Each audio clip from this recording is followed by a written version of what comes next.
जिसकी मुख्य किरदार है पावनी, जो शहर के सबसे बड़े बिजनेसमैन राहुल सिंघानिया की इकलौती बेटी थी। बाय पापा, मैं कॉलेज जा रही हूँ। जस्ट 1 सेकेंड, मैं भी ऑफिस के लिए निकल रहा हूँ, तो मैं तुम्हें ड्रॉप कर दूंगा। थैंक्स पापा, but I am getting late. आप आराम से नाश्ता कीजिए, मैं निकल रही हूँ। अरे रुको ना बेटा, मैं आ तो रहा हूँ। पावनी के पापा राहुल ने अपने हाथ में सैंडविच लिया और वो पावनी के साथ जाकर कार में बैठ गए। ड्राइवर, पहले कॉलेज ले चलो, पावनी को ड्रॉप करके फिर ऑफिस चलना। हाँ पावनी, और बताओ कैसा चल रहा है कॉलेज में? फर्स्ट क्लास पापा। बेटा, मुझे समझ नहीं आता कि शहर के इतने बढ़िया बढ़िया कॉलेज छोड़कर तुमने उस टीचर कॉलेज को क्यों चुना? पापा, भले ही मेरा कॉलेज सरकारी है, लेकिन वहाँ के टीचर्स सबसे बेस्ट हैं। आपके सो कॉल्ड बढ़िया कॉलेजेस में फैसिलिटीज तो बहुत हैं, पर वहाँ के टीचर्स, उन्हें सिर्फ अपनी सैलरी से मतलब होता है, स्टूडेंट से नहीं। अब श्याम भैया, बस यही रोक दो। यहाँ क्यों?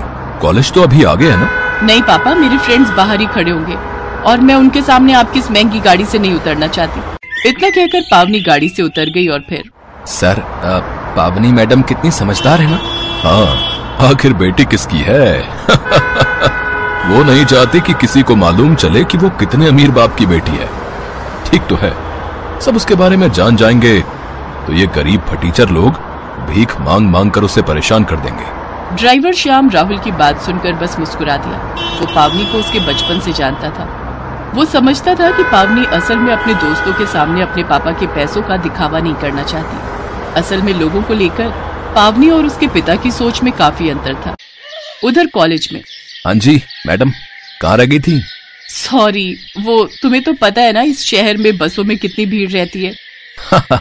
चिंता मत करो, शादी के बाद मैं तुम्हें हर जगह अपनी बाइक पर ले चलूंगा, फिर तुम्हें बसों के धक्के नहीं खाने पड़ेंगे।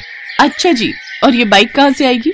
मेरे घर से नहीं मिलने वाला कोई दहेज वहेज, अभी से बता रही हूँ, समझे? मुझे कुछ चाहिए भी नहीं सिवाय तुम्हारे। मैंने पूरी प्लानिंग कर रखी है। गांव में अपना एक छोटा सा खेत है, खेती का काम अब पापा के बस का रहा नहीं, तो उसी जमीन को बेचकर एक बाइक लूंगा और एक छोटी सी दुकान खरीद लूंगा। कहाँ? इसी शहर में क्या? हो मैडम हो, इतना रईस नहीं हूं मैं। खुद को पूरा बेच भी दूंगा ना, तब भी यहाँ दुकान नहीं खरीद पाऊंगा। केशव की बात पर पावनी जोर जोर से हंसने लगी। केशव और पावनी कॉलेज में एक साथ पढ़ते थे। दोनों की पहले दोस्ती हुई, फिर दोनों एक दूसरे को पसंद करने लगे। पर पावनी ने केशव को कभी नहीं बताया कि वो कितनी अमीर है, जबकि केशव ने पावनी को अपने बारे में सब कुछ बता दिया था। केशव गांव से शहर आया पढ़ने के लिए और वो एक छोटे किसान का बेटा था। ऐसे ही वक्त बीता और कॉलेज की पढ़ाई खत्म होने को आ गई। फिर एक दिन, पावनी, मुझे तुम्हारे घर वालों से मिलना है। पर उनसे क्यों मिलना है तुम्हें? अरे उनसे मिलवाओगी नहीं तो तुम्हारा हाथ किससे मांगूंगा भाई? अच्छा, और वो एक बेरोजगार के हाथ में मेरा हाथ दे देंगे? ओ मिस्टर, पहले कुछ काम धंधा शुरू करो, फिर आना मेरा हाथ मांगने। ठीक है, तो फिर डन रहा। मैं अगले महीने तक अपना वो खेत बेचकर गांव में एक दुकान खोलता हूँ और एक नई बाइक भी खरीद लूंगा और फिर उसी बाइक पर आऊंगा तुम्हारा हाथ मांगने। सही है? तुम्हारे घर वालों पर भी तो इम्प्रेशन जमना चाहिए कि लड़का पैसे वाला है भाई। केशव की बात सुनकर पावनी मुस्कुरा दी। कुछ दिन और बीत गए। एक दिन पावनी ने हिम्मत करके अपने पापा राहुल सिंघानिया को केशव के बारे में बता ही दिया। केशव की आर्थिक स्थिति के बारे में जानकर राहुल का पारा 7वें आसमान पर चढ़ गया। क्या कहा तुमने? किसान का बेटा? और वो खुद क्या करता है? पापा, वो गांव में उसकी दुकान है। गांव में? बेटी, आर यू गॉन मैड?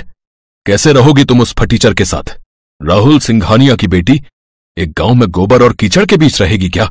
पापा प्लीज, आप समझने की कोशिश कीजिए। आई लव हिम और मैं उसके बिना। शट अप पावनी। अरे अपना नहीं तो कम से कम मेरे स्टेटस के बारे में तो सोचो। आई एम सॉरी पापा, पर मैंने स्टेटस देखकर नहीं बल्कि एक अच्छा इंसान देखकर उसे पसंद किया है। ओह, तो इसका मतलब तुम फैसला कर चुकी हो। ठीक है, मैं सब समझ गया। तुमने इंसान देखकर प्यार किया और उसने तुम्हारा पैसा देखकर। मैं उसे एक फूटी कौड़ी नहीं देने वाला। ये बात कान खोलकर सुन लो तुम। पापा, उसे तो पता ही नहीं है कि आप मेरे पापा हो और न ही उसे आपसे कोई दहेज चाहिए। दहेज तो बहुत दूर की बात है। मैं तो उस फटीचर की शक्ल भी नहीं देखना चाहता। ये बात कहकर राहुल सिंघानिया वहां से चले गए और पावनी को समझ आ गया कि केशव से उसकी शादी उसके पिता की मर्जी से तो कभी नहीं हो सकती। अब पावनी के पास और कोई चारा नहीं था। उसने अपना थोड़ा बहुत सामान लिया और सीधे केशव के पास चली गई। केशव अपनी नई बाइक लेकर आया था। इसके बाद पावनी ने हिम्मत करके केशव को सब कुछ बता दिया। केशव फौरन पावनी को अपने साथ एक मंदिर लेकर गया और वहां दोनों ने शादी कर ली। शादी भले ही बहुत सादगी से हुई थी, लेकिन इस शादी से पावनी और केशव दोनों बहुत खुश थे। फिर एक दिन, क्या हुआ? इतना परेशान क्यों हो? पावनी, मैं कुछ बड़ा करना चाहता था। इतनी पढ़ाई लिखाई का क्या फायदा? यहाँ गांव में रहकर मैं अपना टैलेंट वेस्ट कर रहा हूँ। ऐसा क्यों सोच रहे हो? अगर हम शहर चले गए तो पापा जी का ख्याल कौन रखेगा? पावनी की समझदारी भरी बातें सुनकर केशव को बहुत अच्छा लगा। दरअसल केशव के पापा की तबीयत काफी खराब रहती थी, इसलिए केशव उन्हें छोड़कर शहर नहीं जा सकता था। फिर एक दिन जब केशव और पावनी बाइक से कहीं जा रहे थे, तब रास्ते में ही केशव की बाइक खराब हो गई और फिर शिट, ये क्या हो गया यार? अब तो फंस गए। कोई बात नहीं, आसपास कोई बाइक रिपेयरिंग की दुकान होगी ना, चलो देखते हैं। अरे नहीं बाबा, यहाँ कम से कम 20 किलोमीटर तक कोई बाइक की दुकान नहीं है। केशव की बात सुनकर पावनी दुखी भी थी और हैरान भी। हैरान इसलिए कि इतनी बड़ी आबादी और हाईवे होने के बावजूद वहाँ कोई बाइक रिपेयर की दुकान नहीं थी। किसी तरह वो दोनों रात को अपने घर पहुँचे और अगली ही सुबह पावनी तैयार होकर बिना किसी से कुछ कहे शहर के लिए निकल गई। जब केशव को पावनी घर में नहीं दिखी तो उसने उसे फोन किया। पावनी, कहाँ हो तुम? सॉरी केशव, तुम सो रहे थे तो मैंने तुम्हें उठाया नहीं। मैं शहर आई हूँ किसी काम से, शाम को आकर सारी बात बताती हूँ। पावनी एक बहुत बड़ा कदम उठाने जा रही थी। दरअसल केशव का जन्मदिन आ रहा था और पावनी उसके जन्मदिन पर उसे एक बड़ा तोहफा देना चाहती थी। वो अपने पापा के ड्राइवर श्याम से जाकर मिली। अंकल नमस्ते, कैसे हो आप? अरे पावनी मैडम, मैं ठीक हूँ, आप कैसे हो? श्याम कई सालों से राहुल का ड्राइवर था और गाड़ी और रिपेयरिंग के बारे में उसे अच्छी खासी जानकारी थी। पावनी उसकी बहुत इज्जत करती थी और श्याम भी पावनी को बहुत मानता था। वो पावनी की मदद करने के लिए फौरन तैयार हो गया।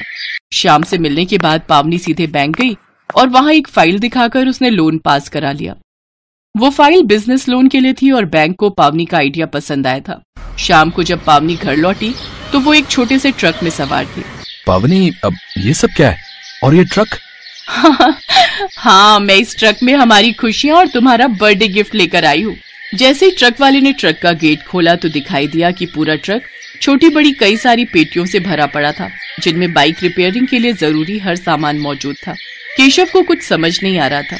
तभी पावनी ने आगे बढ़कर केशव को गले से लगाया और चहकते हुए कहा, हैप्पी बर्थडे मिस्टर।